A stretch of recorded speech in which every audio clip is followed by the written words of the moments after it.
And we're back. How's it going, everybody? All right. Thank you for your patience. Let's get to answering another question. All right. I'm going to wait for everybody to get their notifications, get in here, and so we can start talking about this. All right. This subject, which is, it's a question I've gotten asked a few times. Uh-oh. How's it going, everybody? All right. What I do. Now I hear myself talk. Let's get to answering another question. Oh my God, Jesus! And it's enough that there's one of me. We don't need two of me. All right. Okay. Sorry about that. A little technical difficulty before we started. But anyway, shout out to everyone out there in the chat. Shout out to everyone out there watching. Shout out to everyone out there. Period. End of story. Love you guys. You already know what's up. So in today's video, in today's question that we're answering, the question that was asked of me by Tory. Shout out to Tory out there. She asked me, She asked me, where was it? How to successfully grow a garden in the Yucatan. So she wants to know, how can she grow a garden in the Yucatan, in this part of Mexico? Because actually it's not that easy.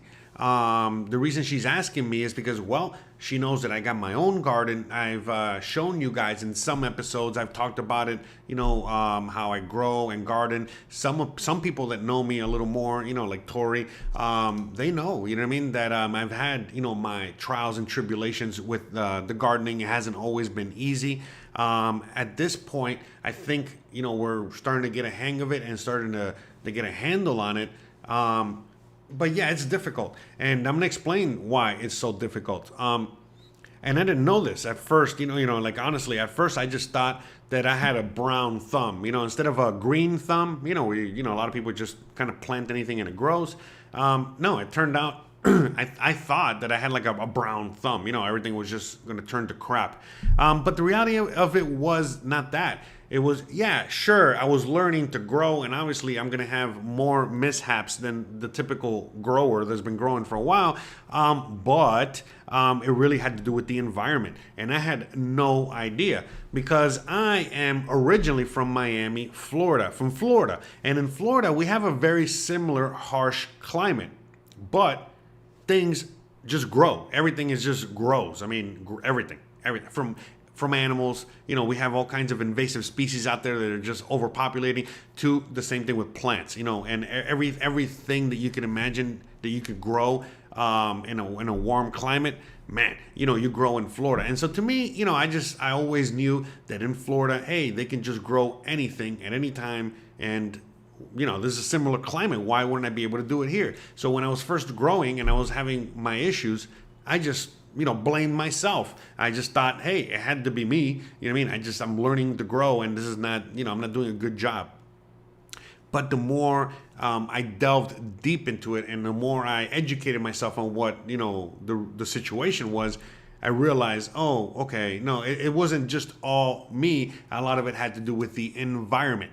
So out here, even though we're almost as close to Florida, as you can get, when it comes to, when you're looking at it on the world map, on the world, we're not the same. Over there in Florida, it's a swamp and it's a different kind of climate, even though they're both hot. Here in the Yucatan is just as hot as over there.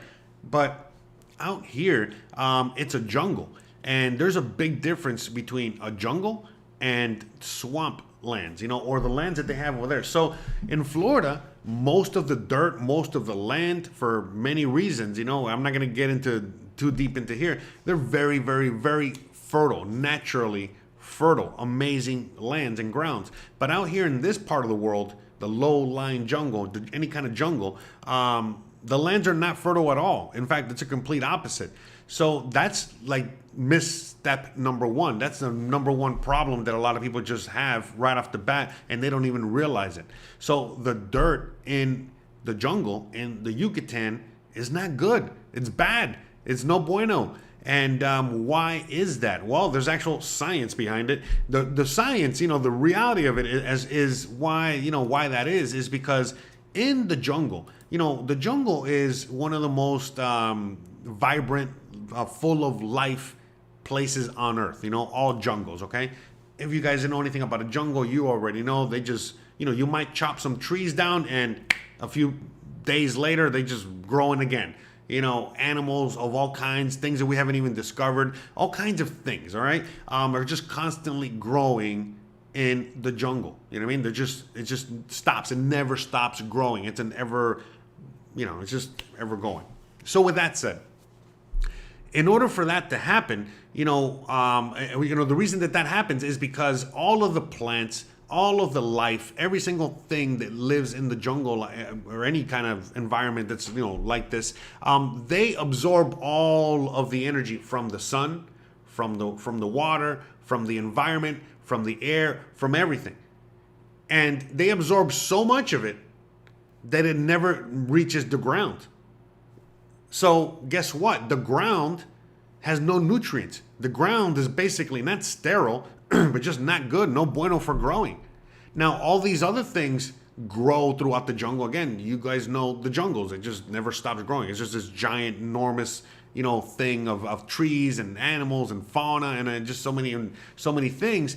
But the reason is because those plants and those animals have figured out a way in which how to grow and, exponentially to, the next level without needing the ground. So when you come along and you try to, grow something that needs the ground, that needs all the nutrients in the dirt, a lot of times it just ends up dying right off the bat, or it never grows really, much, because there's no nutrients in that dirt. There's no nutrients at all. And so that's just number one. So one of the things that I ended up having to do, okay, so when I first started growing things out here, whatever it was, what I mean? Like, I have videos on it, tomatoes, basil, whatever, just many things. We're growing pomegranates now. We got a bunch of things. But the reality is that we realized, really quickly, man, why is everything dying so fast? And it was because we weren't fertilizing, because we didn't want to use any chemicals at all. And we were just using the natural dirt. And, we weren't really putting two and two together until we started doing some research. And then we figured out, we need to have some dirt that has a lot of nutrients in it first.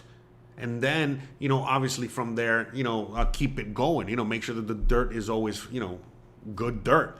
So, but, by the time we figured this out, it was just in time for our first batch of fertilizer that we were making. So what we've been doing is that we've been composting, okay? So that's something I suggest everyone do, start composting, all right? Look up videos as to what that is in case you don't know what it is, but start composting, okay? And we've been doing that, so we've been doing that for a long time. So we were composting, and that compost eventually made some really rich, black, delicious, beautiful dirt. And that dirt we used in the third batch, of growing, and all of a sudden we started seeing the major changes, and like, oh wow, what a difference. So it wasn't just the dirt. Then we started fertilizing that dirt extra. Once the plants started growing past a certain stage, we realized, okay, we need to add some fertilizer. Again, no chemical fertilizer. We tried to use no chemicals at all. In fact, we don't use any chemicals at all. So since we're living out here in the Yucatan, in Mexico, it was very super quickly and easy to find somebody that was making fertilizer, natural fertilizer from organic material. So we, hunted this person down, and we got that natural fertilizer from organic material that this person was producing and selling for basically like $5, for like a liter. Okay, or less. I think it was a lot less. I think it was like $2-3 for like a liter. So we bought a few liters of that, and so as the plants were growing, we added some of that natural fertilizer, and bam, then all of a sudden, we really started seeing fruits to our labor, and all of a sudden, everything that we would grow would get better and better. Now, there's a caveat. Right now, this is the first year that we're having a lot of success with our growing, but we're realizing that right now we're getting to a point in the year which is around March, April, May, June, July, where it is insanely hot. Now, Right now, during June and July, we're starting to see afternoon showers, which is very typical, so that helps. But during the months of like March and April, May, there's no rain, or very, very, very, very little rain, and the heat is harsh. You know, it's like over 100 degrees, no humidity, very dry, and no water.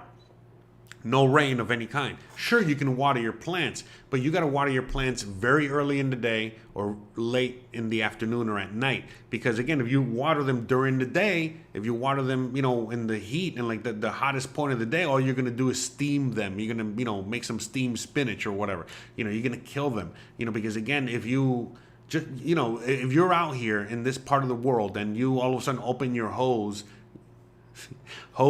the hose from Jose. Anyways, but if you open up your hose, you'll see that you'll probably get a scalding burn, you know, over 100 degrees. You know, it's over 100 degrees outside.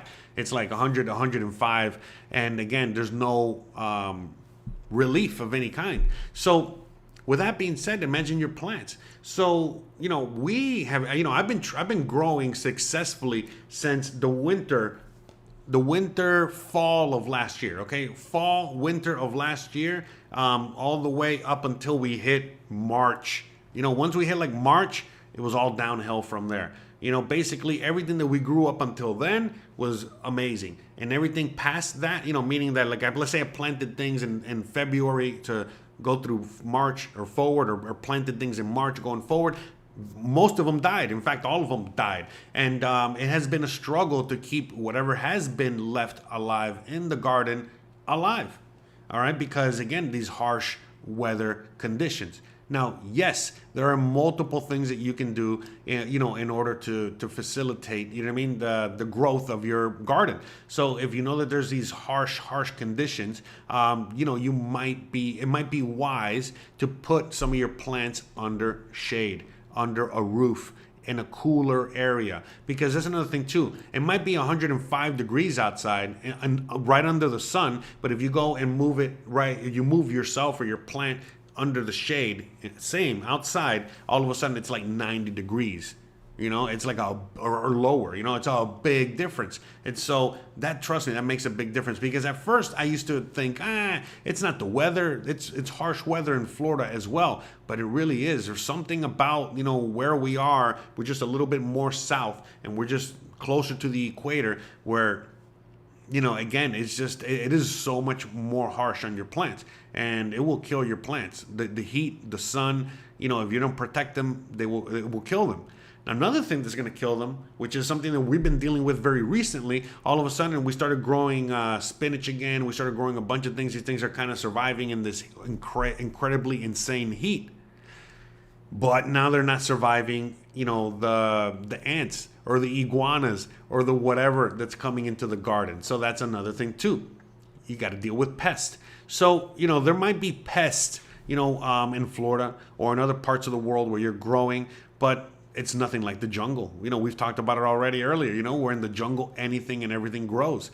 And there's the probability of your plants having disease are higher. The probability of your plants getting eaten by something else are higher, and so on and so forth. So all of a sudden now, you know, not only are you dealing with very bad dirt, really harsh conditions, now you got animals of all shapes and sizes, everything from the tiniest leaf cutter ant, you know, making a salad from your spinach, you know, to the fat iguanas that, you know, Gizmo has to deal with in order for them not to eat the fruits and all the other things that are in the garden.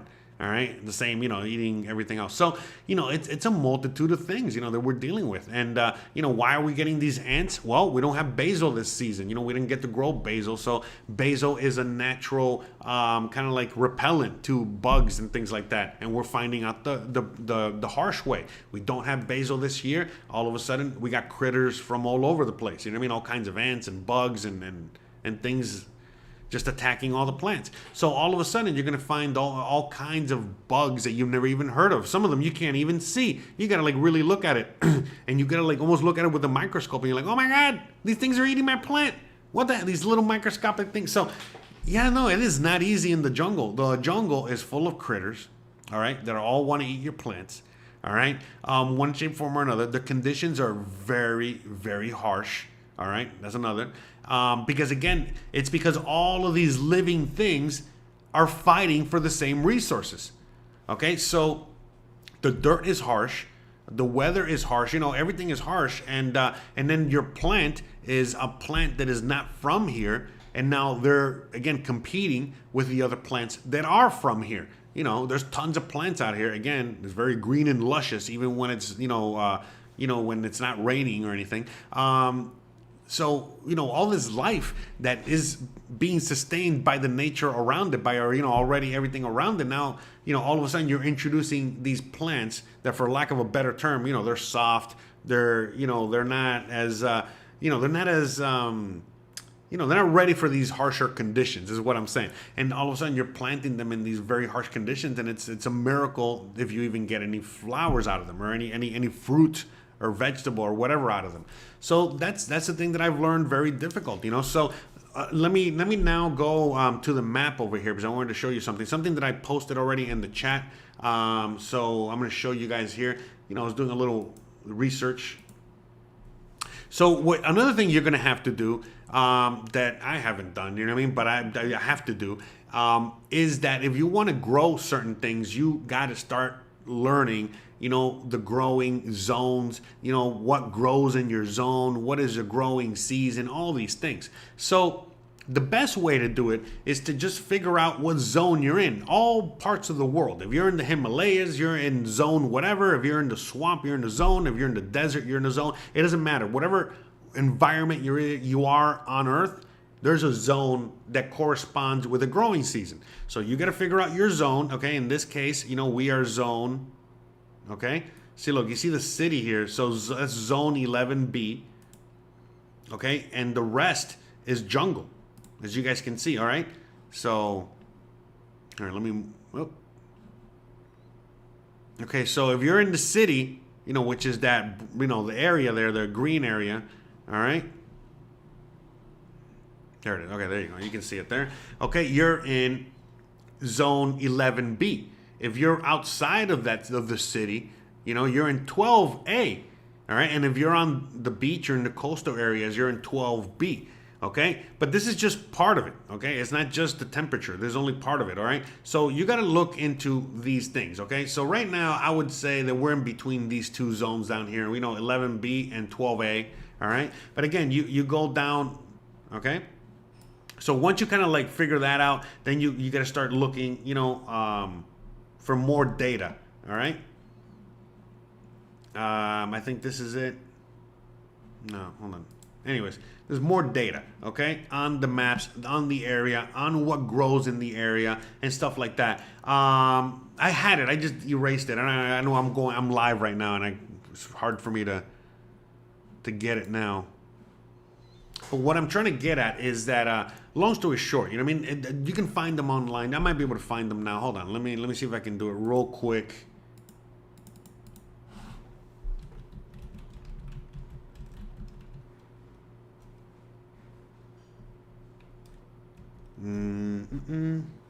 Okay, let me see. So I just put growing guide, okay? And growing guide for Yucatan? No. Let me see, 12B, was it? Or 12A, right? Looking for but anyways, this is something similar to what you're going to be looking for, okay? Something like what you're seeing right here on the right, okay? And so you see the zones out here, okay? Here, this will show you a little better. No, that's not what I wanted to see. Damn it. Okay, just something like this, okay? Here, maybe. There we go. Okay, so things like this, okay? So basically, what you're going to end up doing is that you're going to find, what's in your zone, what you can grow in your zone. We've already determined that the zone that we're in is 11B, 12A. All right, 11B, 12A. So let's say artichokes, okay? Artichokes, 11A, 12B. So you can grow artichokes here. See, warm weather crop, okay? right? Light, see, full sun, okay? It needs water, okay? And it takes 90 days until harvest. Okay, so just so you can get an idea, okay? So you're gonna have to find more of these, okay? Let's say eggplant. I know eggplants grow out here, okay? See, warm weather crop, okay? See, I know they grow out here, but you see right there, anyways, right there on the right, it says, 10B. So you're like right outside of that. So growing this is going to be difficult to grow out here, but I know they grow it because I see them grow it and people eat it. So I know this is something that they grow out here. So long story short, this is what you need to do. You need to figure out what zone you're in, all right? So we're in the Yucatan. You already figured out what zone we're in, okay? Again, we are in 11B, 12A, all right? 11B, 12A, all right? Which is towards the bottom of this scale, all right? And then you got to find the crops that are corresponding to that, something that would grow in this area. So tomatoes, we know tomatoes. See, look, and again, tomatoes say 10B. But I know for a fact that we grow tomatoes. I grow tomatoes. I'm growing tomatoes again, even in these harsh conditions. They're coming out again. So, this is also something, it's just like a recipe when you're cooking. Sometimes you can, alter it a little bit. So I know that you can grow tomatoes out here. I know you can grow basil. I know that you can grow certain things out here. And that's it. You know what I mean? That's all it is. So, and then what you need to do is that you got to figure out what is the best time of the year to grow it in. But again, it takes a lot of time, a lot of effort, a lot of failure. All right. But you can mitigate that, and you can, make that easier on yourself by doing things like this, by growing things that are going to grow in this kind of climate and weather, and give yourself a better chance at success. So if you grow tomatoes, you're going to have a higher chance of success than, again, it's impossible to grow strawberries here. You feel me?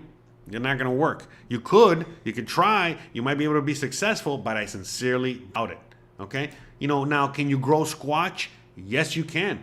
Tons of squash and tons of pumpkins and tons of things like that grow out here. Because again, warm weather crop. And that's it, So let me, hold on, let me read some comments real quick.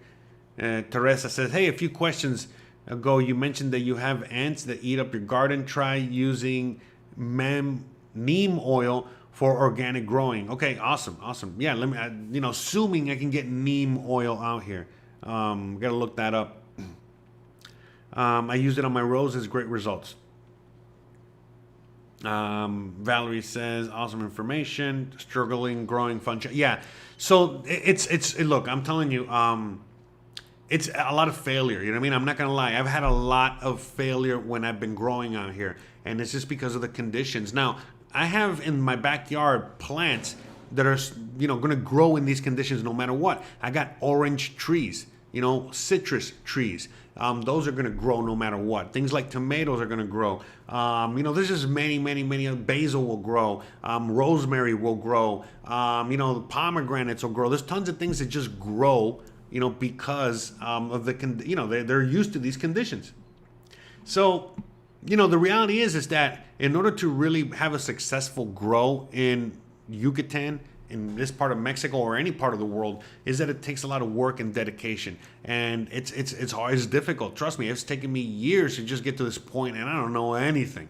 I don't know nothing, But one of it, a lot of the things that I was talking about today will help you. You know what I mean? Because especially if you want to grow fully organic, the best thing that you can do is make your own compost. So look, even right now that, we're not really growing much in the garden because I'm just waiting until the end of summer to start planting again. I'm not even going to waste my time. I am, working on it. I still got things in there, but, I'm not really wasting my time so much because I know that it's not going to succeed. So one thing I am doing is I am making sure I got the best goddamn the best goddamn compost that I can have, that I can make. And so I am making my own compost and making my own fertilizer, making my own dirt that I am also mixing in with other dirt that I'm getting from other, farmers or other people that have really good dirt. And I'm mixing it and making really good dirt and making better dirt and adding nutrients and more nutrients and all that stuff so that when planting season comes, Everything's going to be a super success. And on top of that, I'm going to continue making compost. So that's it, really. You're going to have really, really, really good dirt. Sure, you can buy dirt at the store. It's going to be very expensive, or you can just make your own dirt, your own very high quality organic growing dirt from, all the scraps that you have from your everyday life, so make your own compost and then get yourself some natural fertilizer and use natural means, and you'll have success. But you just got to also understand your conditions. Look, it's the same thing like if you're in very cold conditions, you're not going to be able to plant anything during the winter when it's snowing outside and you got 30 inches of snow. So it's the same thing right now. Right now we are in very harsh conditions, and there's certain things that will survive and live during these conditions because of, like, again, right now we're moving into the rainy season. But you got to remember, like, for example, orange trees or other trees or bushes, they're going to be able to withstand flooding. But if you're planting things right now and they're still like little seedlings and things like that, and they have them out there in this weather, and all of a sudden it starts pouring one day, they're gone. They're going to get washed away with the rain. So Rob asked me, what kind of composter do you have? I dug up a hole in my yard. So I have in my yard a few growing beds, and I made one of the spots a just compost only area.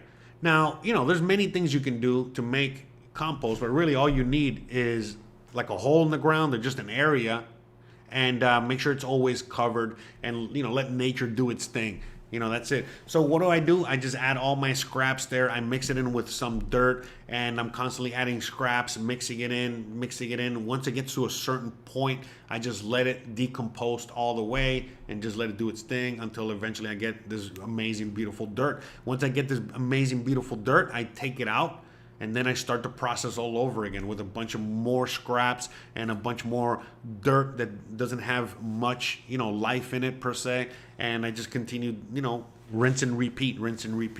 But it takes a long time. It does take a while to at least get that first batch going. But once you get that first batch going and you start working on other batches, it just comes easy, because it's just a cycle. Just keep it going. In fact, right now, once you get the factory going to a point, the compost factory to a point, it's hard to, push back on the scraps, because again, I only have so much room. I don't have a farm or anything.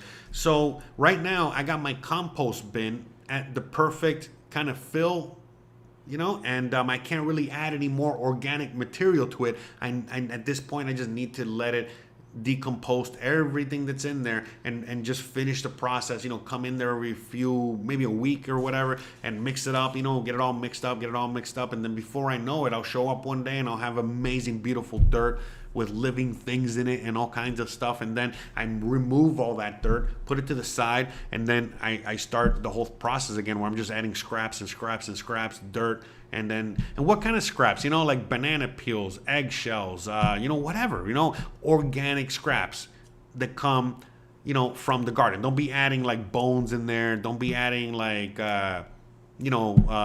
pieces of raw meat. Don't be doing anything like that. It's just organic material that again, will decompose quickly and will add nutrients to your compost. So one thing you can do, okay, so some people say, hey, can you put Gizmo's poop in there? Not really, because it has too much other impurities in there that are not good.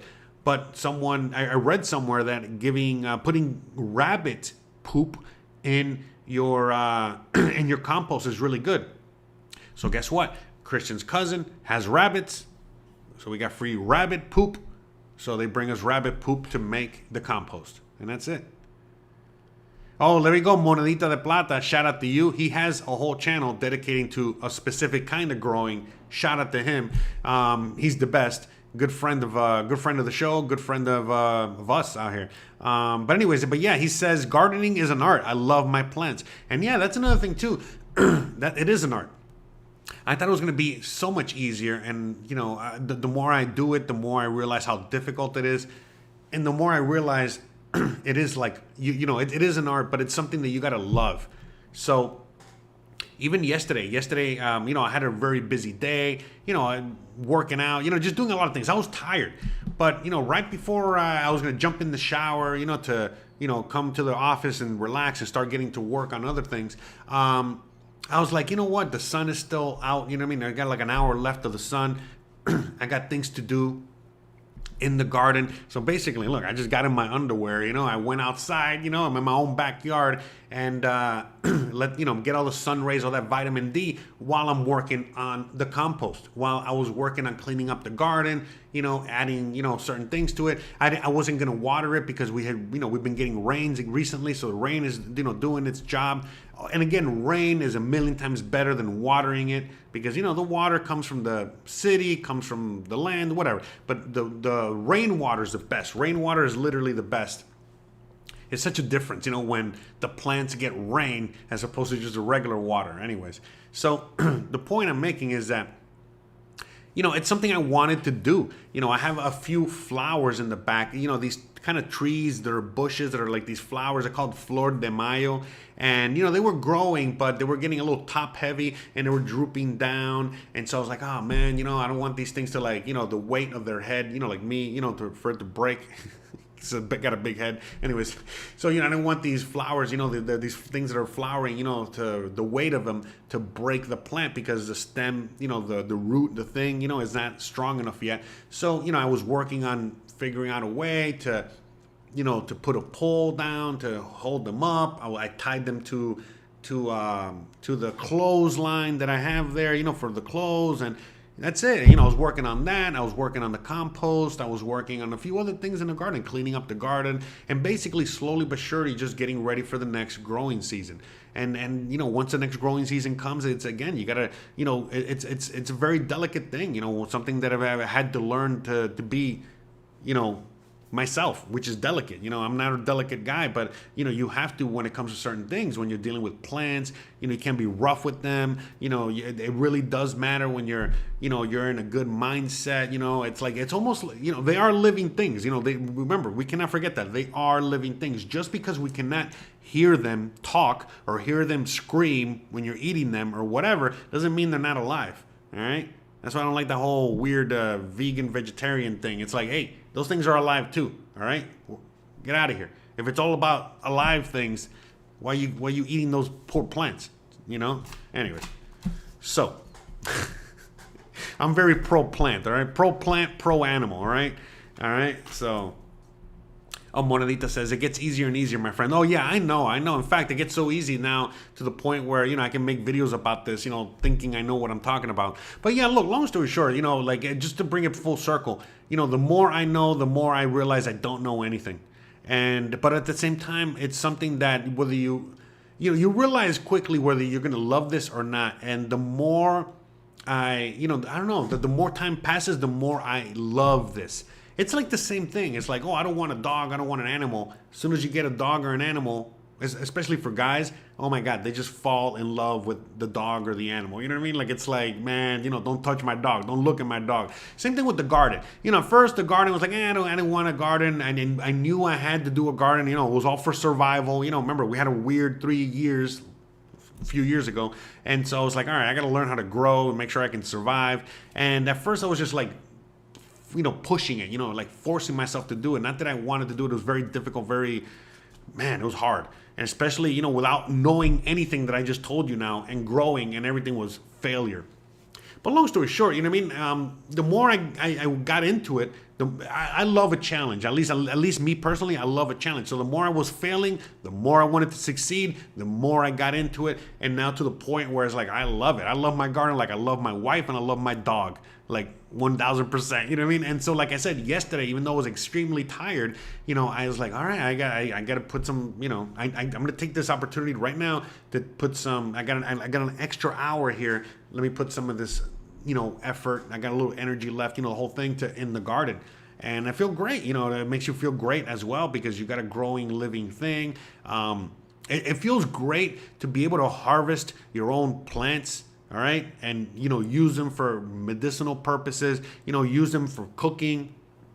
You know, I ran out of oregano the other day, you know, the McCormick oregano. And I was like, hey, don't worry about it. You know, I just harvested a bunch of oregano and I dried it up, and we got oregano, and it's a million times better. It's oregano that came from my garden.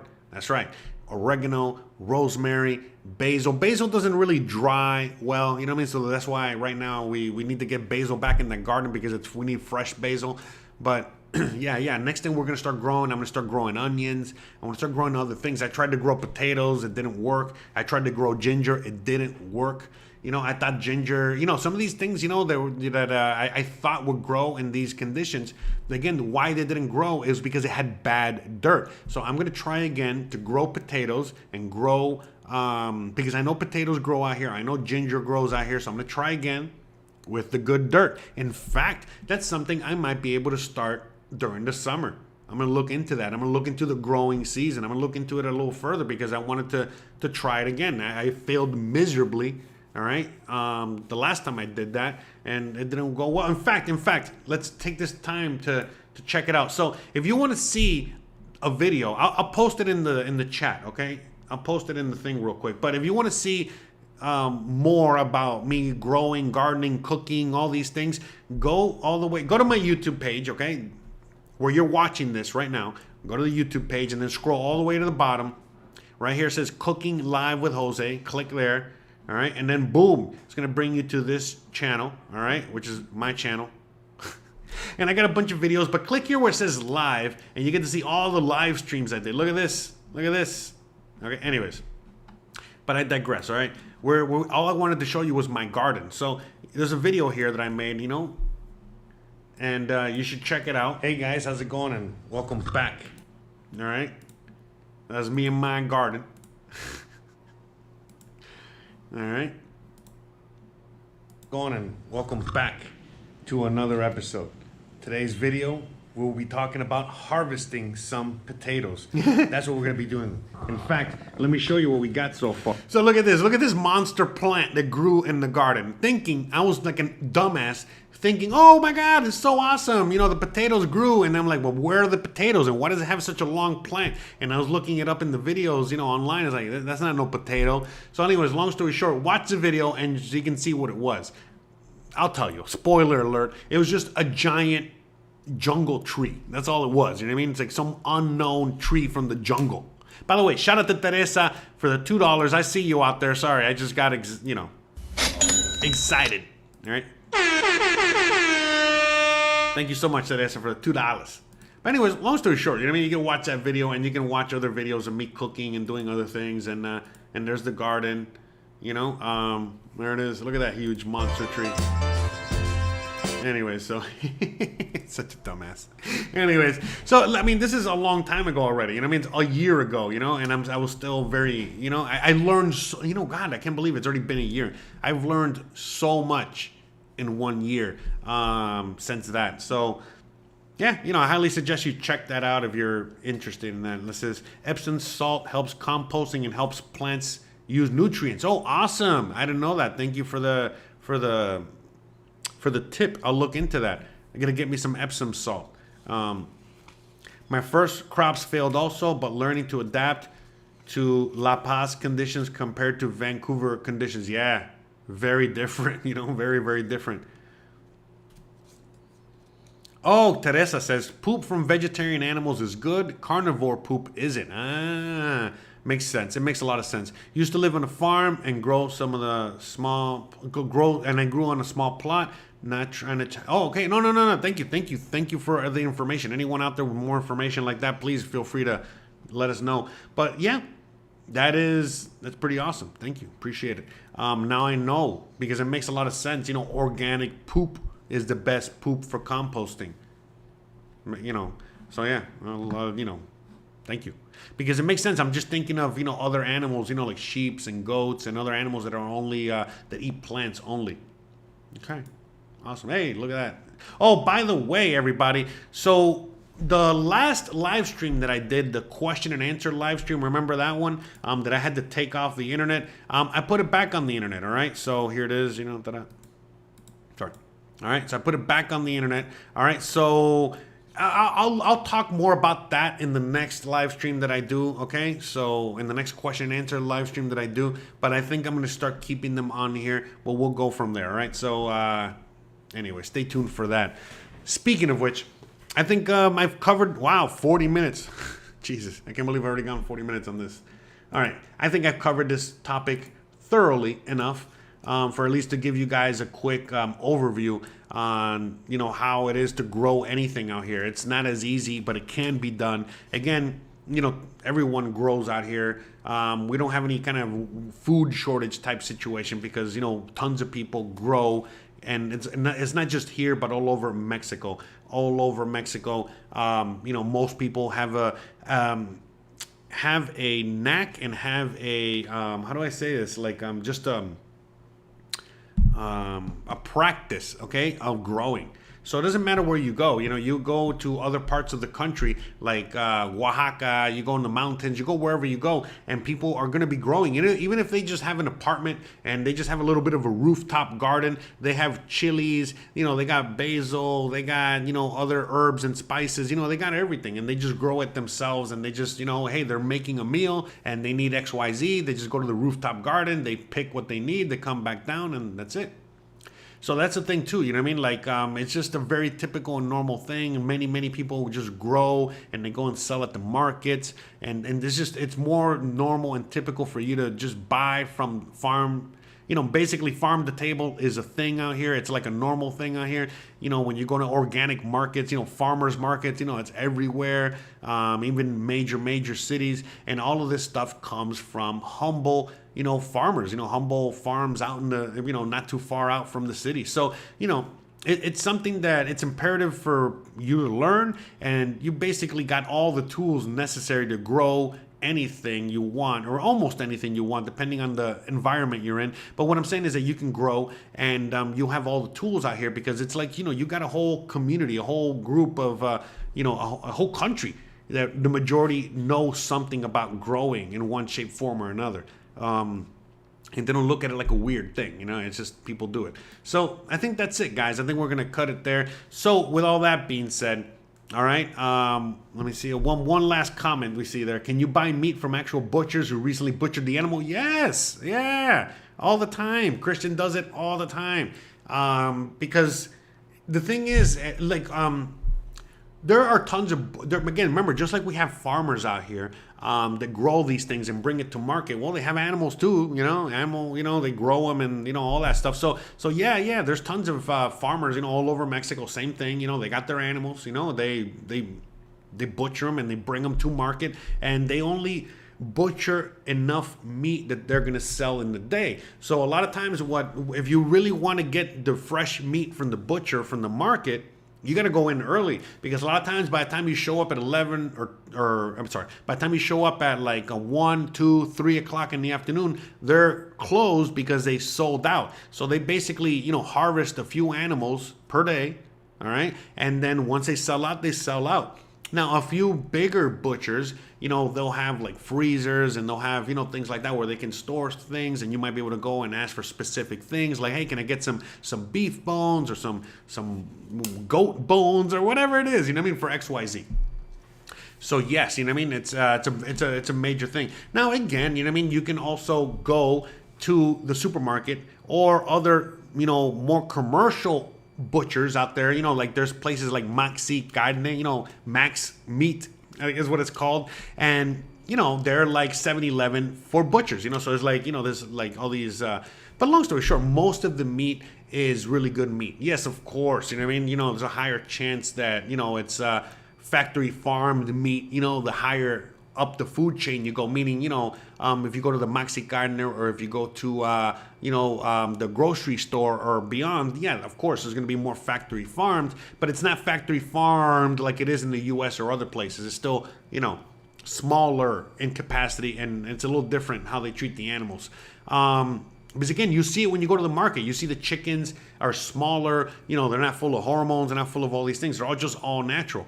So again, the further down you go into the food chain, you know, of butchering, and you go all the way to like the butcher that is basically just, you know, again, butchering a few animals, you know, per day, okay, to just feed the community, and they do that, you know, several times a day. I mean, several times a week. You know, those animals, you know, you're going to see that they're skinnier, they're smaller, they're, again, they're not full of all these hormones and all these things. They're just regular animals that have been running around the farm or the property up until they had to come to market. And that's it.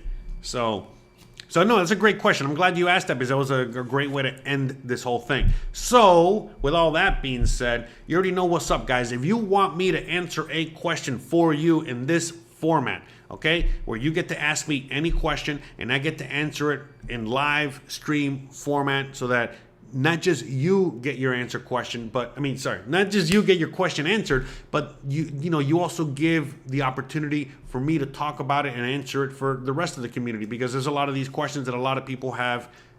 It's not just one person. So some of you guys out there, like in the case of today where we had Tory, she donated, a few bucks for me to answer this question. Well, she had a few bucks that she could donate to me, to the show, to feed the horse, to feed me, to feed the family and all that stuff. And I got to make this video. And at the same time, other people out there that could not afford to ask me this question, or give me a donation, or give me any kind of whatever, now they get to have a question answered like this, something that a lot of people have on their mind. It's not just this question.